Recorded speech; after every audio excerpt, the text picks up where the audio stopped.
Hi, this is the Pro 3 channel. In today's video, I will show you how to enable developer option on Microsoft Excel.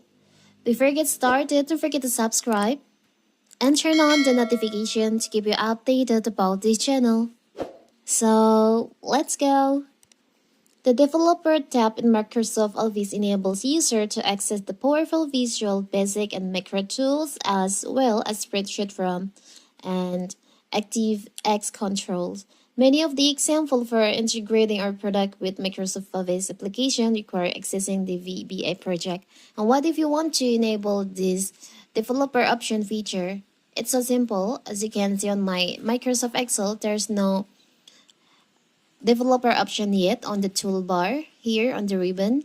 And if you want to add the developer option, you can just click right on your toolbar like this, and you can click on customize the ribbon, and you'll find there is an option customize ribbon.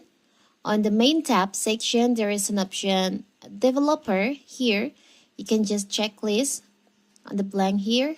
Now you can just click on OK, and now you can see on your ribbon, on your toolbar menu, there is an option developer where you can use this feature on the Microsoft Excel.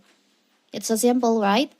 So that is how to enable the developer option on Microsoft Excel. Don't forget to like and subscribe and turn on the notification to keep you updated about this channel. Thank you and see you.